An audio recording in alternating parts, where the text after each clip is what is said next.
नमस्कार, आप देख रहे हैं प्रदेश का नंबर 1 और सबसे भरोसेमंद news channel India news Haryana. मैं हूं आपके साथ तरन्नुम जहां शेख। गुरुग्राम मेट्रो में आप सभी का स्वागत है। आपको दिखाते हैं साइबर सिटी गुरुग्राम की हर तमाम बड़ी और आपसे सरोकार रखने वाली तमाम बड़ी खबरें।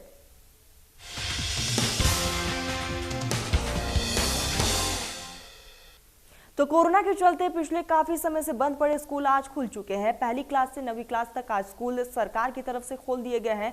गुरुग्राम में आज तमाम स्कूलों के अंदर कोरोना के नियमों का पालन करते हुए स्कूल में पढ़ाई शुरू कर दी गई है। संवाददाता संजय राठौर की यह खास रिपोर्ट देखिए।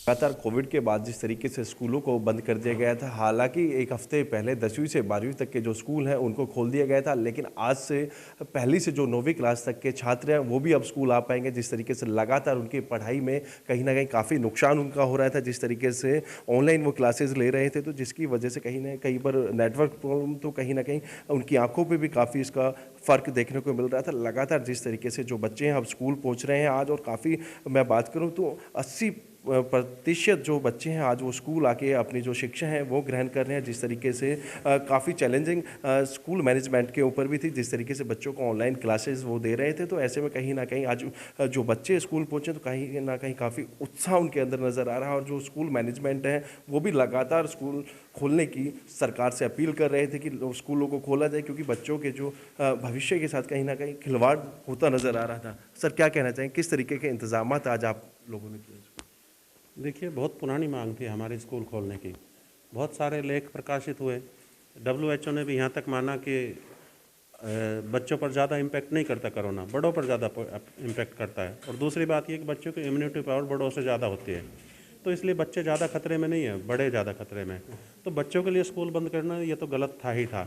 सरकार को बार बार चेताया, लेकिन सरकार ने हमारी बात सुनी। हम बहुत खुश हैं। आज हम अपने बच्चों के बीच आकर आज हमारा मन भी लग रहा है और बच्चों से बातचीत भी कर रहे हैं। बच्चों से उनकी 2 साल तक उन्होंने क्या किया इस बारे में जानकारी भी ले रहे हैं कि किस तरह की बात है। उनके राइटिंग पोर्शन जब हमें आकलन कर रहे हैं तो पा रहे हैं कि राइटिंग पोर्शन उनके बहुत वीक हो गए हैं, तो राइटिंग कम हो गई है।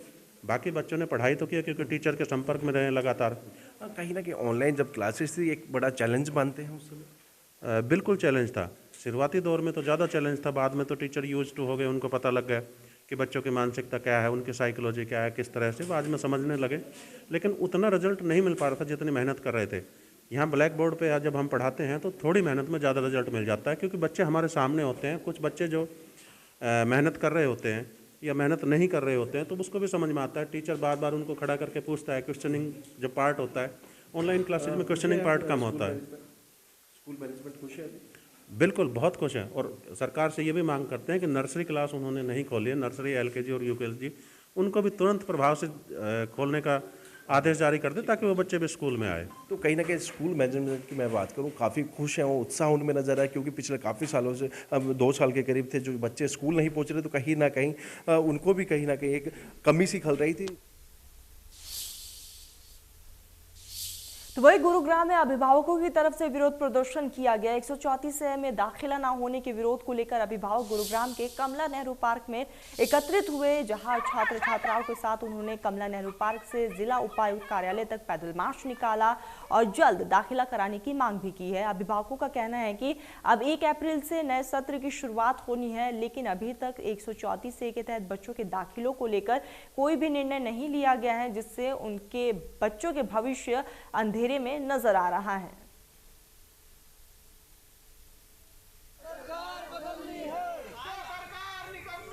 तो 134 के तहत यहाँ पर दाखिला होना था, जिसको लेकर अभिभावक कई बार यहाँ पर अपनी मांगों को लेकर कार्यालय जा चुके हैं। लेकिन आपको बता दें कि 134 के तहत अभी तक कई ऐसे बच्चे हैं जिनका दाखिला नहीं हुआ है, और जिस तरीके से कोरोना काल में बच्चों की यहाँ पर जिंदगी खराब हुई है, और ऐसे में और अब 134 के तहत उन्हें दाखिला भी नहीं मिल रहा है, जिसको लेकर अभिभावक भी बहुत ज़्यादा परेशान है और इसी के साथ बच्चे भी बहुत ज़्यादा परेशान हैं। कई बार हमने देखा है बच्चे विरोध प्रदर्शन करते हुए नजर आए, और इसी कड़ी में आज अभिभावक जितने भी पेरेंट्स हैं वो भी नारेबाजी करते हुए नजर आए, हाथ में तख्तियां लेकर यहाँ पर कार्यालय पहुंचे और उनके साथ उनके बच्चे भी इस मार्च में शामिल रहे। आपको बता दें कि 134 के तहत यहाँ पर इस एक्ट के जरिए बच्चों का एडमिशन होना था, लेकिन अभी भी कई ऐसे बच्चे हैं जिनका एडमिशन नहीं हुआ है और अब नए सत्र की शुरुआत भी होने जा रही है, लेकिन उससे पहले अभी तक 134A के तहत कई बच्चों के दाखिले नहीं हुए हैं, जिसको लेकर बच्चों की भी जो टेंशन है वो भी लगातार साफ तौर पर देखी जा रही है और अभिभावक भी काफ़ी ज़्यादा परेशान हैं। अभिभावकों का ये भी कहना है कि कोरोना काल में जिस तरीके से बच्चों की यहाँ पर ज़िंदगी खराब हुई है, उसके बाद अब जैसे ही कोरोना के आंकड़ों में कमी देखी गई और अब एडमिशन नहीं हो रहे हैं, जिसकी वजह से अब जो पेरेंट्स की जो चिंताएँ हैं वो भी साफ तौर पर झलक रही है। इसी के साथ आपको बता दें कि अभिभावक मार्च निकालते हुए अपना विरोध जाहिर कर रहे हैं और इससे पहले भी कई बार अभिभावकों ने इसको लेकर प्रदर्शन किया है।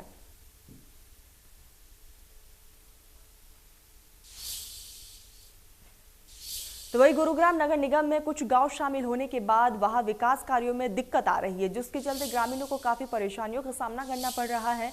नगर निगम के दायरे में आने वाले एरिया में एक विकास की उम्मीद जागती है, लेकिन हाल ही में नगर निगम के दायरे में आए कुछ नए गांवों को नगर निगम में आने के बाद कई परेशानियों से जूझना भी पड़ रहा है। सड़क, पानी, बिजली और शिविर की बड़ी समस्याओं के बीच ग्रामीणों को रोजाना दो चार होना पड़ रहा है। इस बीच नगर निगम के अधिकारी भी इस बात को मान रहे हैं कि जो इलाके निगम में शामिल किए गए हैं वहां अभी कई बड़ी चुनौतियां हैं, जिसके चलते विकास कार्यों में ये परेशानी आ रही है। तो कई ऐसी परेशानी है जिसको लेकर लोग बेहद ज्यादा परेशान नजर आए, ग्रामीण काफी ज्यादा परेशान नजर आए। बात की जाए पानी की, सड़क की, तो ऐसे में जिस तरह से अभी फिलहाल स्थिति बनी हुई है, नगर निगम का भी कहना है कि विकास कार्यों को यहाँ पर गति देने के लिए तमाम काम किए जा रहे हैं, लगातार बैठकें भी की जा रही है और ऐसे में जल्द ही जो जनता की समस्या है, ग्रामीणों की समस्या है, उसे खत्म किया जाएगा।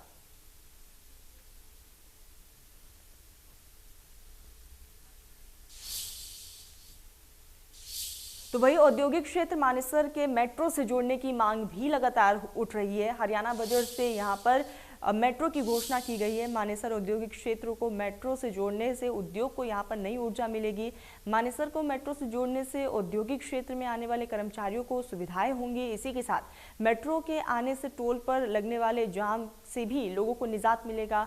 2016 में मेट्रो के विस्तार की यहां पर घोषणा की गई थी। पटौदी रैली में मुख्यमंत्री ने मेट्रो की यहां पर घोषणा की गई थी और जिसके बाद लोगों की जो उम्मीदें हैं वो भी यहां पर देखने को मिल रही है और लोग भी लगातार इसकी मांगे उठा रहे हैं, क्योंकि अगर जो मेट्रो से कनेक्टिविटी यहां पर हो जाती है तो यहां पर लोगों को जो सबसे बड़ी राहत मिलेगी वो है ट्रैफिक से निजात। देखिए, मेट्रो अगर आप देखेंगे, नोएडा की बात करेंगे तो नोएडा में एक नहीं कई मेट्रो लाइन है, जिसके कारण आप उधर की डेवलपमेंट भी बढ़ी है और आईटी कंपनी हमारे से ज़्यादा आज की डेट में नोएडा की तरफ मूव कर रही है। हमारा आईटी सेक्टर मानेसर में 15 साल पहले डेवलप हुआ था, आज भी वो खंडर है, सिर्फ इंफ्रास्ट्रक्चर के कारण, क्योंकि एक तो टोल है रास्ते में और दूसरा व्हाइट कॉलर स्टाफ कभी भी आप ये लगाइए कि वो मेट्रो में बैठकर नोएडा तक जाना पसंद करेगा, बस में आके टॉल पर रुककर मानेसर में आना पसंद नहीं करेगा। तो व्हाइट कॉलर स्टाफ की हमेशा कमी रही है। जब तक मेट्रो आपकी मानेसर, नीमराना, धारूहेड़ा इस एरिया तक नहीं जाएगी तो इंडस्ट्रियल बेल्ट को जो सपोर्ट होनी चाहिए वो नहीं मिलेगी और साथ ही साथ जो हमारे वर्कर्स हैं, हमारी लेबर्स हैं, हमारे साथी हैं या बाहर से आने वाले हैं, उनको बहुत परेशानी का सामना करना पड़ता है। और सबसे बड़ी बात ये देखिए कि जी जब तक आप पब्लिक ट्रांसपोर्ट नहीं बढ़ाएंगे तो जो आपका नवंबर से लेकर मार्च तक जो पोल्यूशन की हालत रहती है, जिसमें हम डीजी भी बंद कर देते हैं, कई बार मार्केट भी बंद करनी पड़ती है। औद्योगिक क्षेत्र के लिए मेट्रो तो बहुत ज़रूरी है, क्योंकि रोड पे जैसे अभी हमारे टोल है, टोल पे जाम लगता है, लोग आने जाने में प्रॉब्लम होती है, इसमें व्यापार में बाधा डलती है।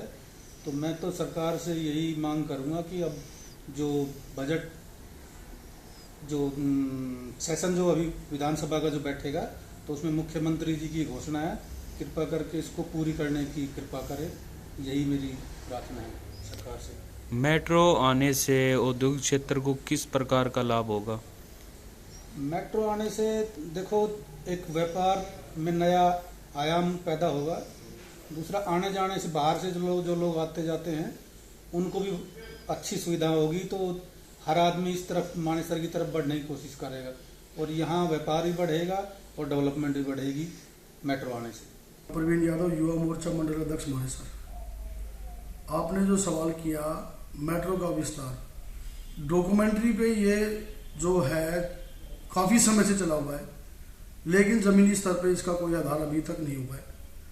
मानेसर काफ़ी समय से बहुत बड़ा इंडस्ट्रियल हब है, जिसके साथ साथ बावल और नीमराणा को जोड़ता है।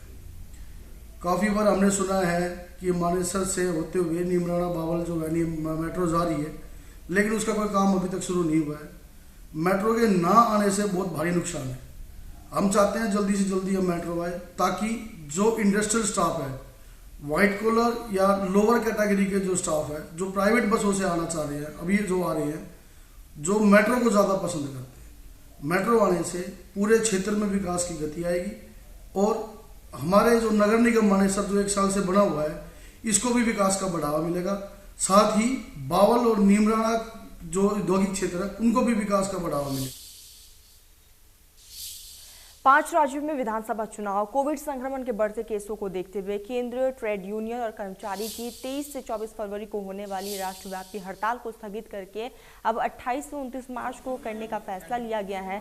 ऑल यूनियन निजीकरण और सरकारी महकमों को बचाने और रोजगार के संकट पर राष्ट्रव्यापी हड़ताल की जाएगी। सभी विभागों में चंदा अभियान भी चलाया जाएगा। इसको लेकर बैठक का आयोजन किया गया। बैठक को संबोधित करते हुए यूनियन नेताओं ने कहा कि केंद्र और राज्य सरकार की कर्मचारी मजदूर विरोधी नीतियों और नेशनल यहाँ पर मुर्दीकरण पाइपलाइन योजना के तहत सार्वजनिक क्षेत्र के उपक्रमों और जन सेवाओं के निजीकरण करना और कर्मचारियों की नीतिगत मांगों के प्रति सरकार के रवैये से कर्मचारी परेशान है। कर्मचारी अब जनसंपर्क अभियान चलाने की योजना भी बना रहे हैं। बैठक में सर्वसम्मति से प्रदेश में चल रही आंगनबाड़ी कर्मियों की हड़ताल पर पुरजोर समर्थन भी किया गया। 23-24 फरवरी को राष्ट्रव्यापी हड़ताल हमारी होनी थी। इसको देखते हुए यूनियन ने इसको आगे बढ़ाया है। 5 राज्यों का विधानसभा चुनाव और कोरोना महामारी को देखते हुए इसको 28 और 29 फरवरी को राष्ट्रव्यापी हड़ताल ये होगी। जी, तो क्या मांगे रहेंगी इसमें आपकी? इसमें मुख्य रूप से देश के स्तर पे जो सार्वजनिक वितरण प्रणाली देश की सरकार बेचना चाहती है, इसमें रोक लगे।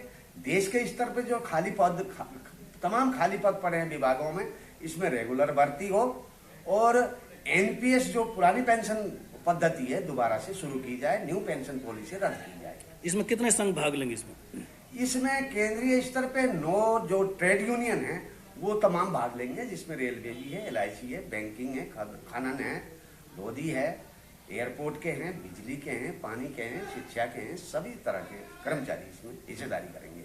तो कितनी तारीख को निश्चित की गई है?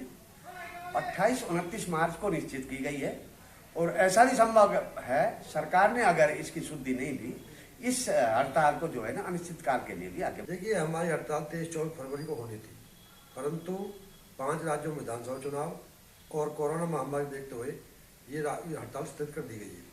अब ये हड़ताल आने वाली 28 मार्च को होगी और NCCO की मीटिंग होने के बाद ये निर्णय लिया गया कि चुनाव को देखते हुए और कोरोना महामारी देखते हुए पोस्टपोन किया जाए और इस डेट आगे बढ़ाई जाए। तो मुख्य मांगे क्या रहेंगी आपकी? मुख्य मांग ये है, सरकार जो निजीकरण करना चाहती है, सारे महकमों को भेजना चाहती है, समान काम समान वेतन लागू नहीं करना चाहती, पुरानी पेंशन बहाल नहीं करना चाहती और कच्चे कर्मचारियों को कौशल विकास तहत रखना चाहती है। हमारी मांग ये, पुराने जो कच्चे कर्मचारी हैं ऐसे ही रहें और जो पुरानी पेंशन बहाल हो, समान काम में तो समान वेतन लागू। तो आपको बता दें कि 28 से 29 मार्च को हड़ताल करने का यहाँ पर बड़ा फैसला लिया गया है। जिस तरीके से 5 राज्यों में चुनाव है और उसके साथ ही कोरोना का जो संक्रमण अभी खत्म नहीं हुआ है, तमाम चीजों को मद्देनजर रखते हुए ये फैसला लिया गया है। केंद्र ट्रेड यूनियन ने यहाँ पर बैठक बुलाई गई थी। बैठक में कई तरह के मसलों को लेकर यहाँ पर चर्चा की गई है और इसी दरमियान इस बैठक में यहाँ पर जिस तरीके से हड़ताल के लिए रणनीति बनाई गई थी, अब उस हड़ताल को स्थगित कर दिया गया है। अब इस हड़ताल को 28 से 29 मार्च को किया जाएगा, जिसके लिए यहाँ पर सहमति बन चुकी है। आपको बता दें कि पहले इस हड़ताल को 23 और 24 फरवरी को करना था, लेकिन अब इसे स्थगित कर दिया गया है और इस बैठक में ये बड़ा फैसला लिया गया है। इसी के साथ आगे की क्या कुछ रणनीति होगी यूनियन की तरफ से, इसको लेकर भी चर्चाएं की गई हैं। तो कई मायनों में ये आज की जो बैठक थी वो खास मानी गई है।